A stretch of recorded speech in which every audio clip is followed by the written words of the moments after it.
Bharat blissful wisdom. చాణక్యుల వారి మాట, ఒక్క మాట చాలు మన జీవితాల్ని మంచి మలుపు తిరగటానికి అంటారండి పెద్దవాళ్ళు. ముఖ్యంగా చిన్న పిల్లలకి మొదటి నుంచి ఇవి నేర్పితే వాళ్ళ అభివృద్ధికి చాలా బాగుంటుంది అంటారు. అవేంటో చూద్దాము. ఇవి చాణక్య శతకం నుంచి తీసుకున్న వారి విలువైన మాటలు.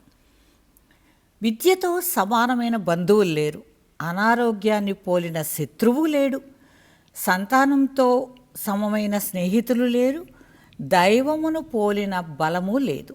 దైవాన్ని నమ్ముకుంటే బలం మన వైపే ఉన్నట్టు. మరొకటి, పాండిత్యము రాజరికము అనే ఈ రెండింటిని పోల్చి చూడకూడదు. ఎందుకంటే రాజుగారు ఆయన దేశంలో మాత్రమే గౌరవాన్ని పొందగలడు, కానీ పండితుడు లోకంలో ఎక్కడికి వెళ్ళినా పూజింపబడతాడు, గౌరవింపబడతాడు.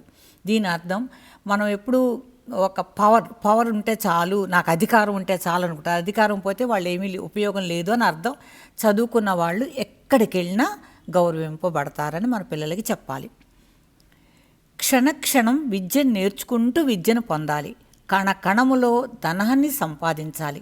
ఒక్క క్షణం వ్యర్థం చేసిన విద్య పొందటంలో వెనకపడతారు. ఒక కణం లాంటి అవకాశాన్ని విడిచిపెడితే ధనాన్ని ఎలా సంపాదిస్తారు? కాబట్టి విద్యార్థులకి ప్రతి క్షణం విలువైంది. ధనాన్ని సంపాదించుకోవాలనుకున్న వారికి కణమంత అవకాశం కూడా విలువైనదే. విద్య జ్ఞానం పెన్నిది వంటివి. విద్యని బంధువులు వంచన చేసి తీసుకోలేరు, దొంగలు అపహరించలేరు. ఎంత దానం చేసినా తరగదు, కానీ మరింత వృద్ధి చెందుద్ది. విద్య అమూల్యమైన సంపద. ఈ సూచనల్ని చిన్నతనం నుంచి పిల్లలకు అర్థమయ్యే విధంగా నేర్పించగలిగితే వారు ఖచ్చితంగా ఎంచుకున్న రంగాలలో అభివృద్ధి సాధించగలరు.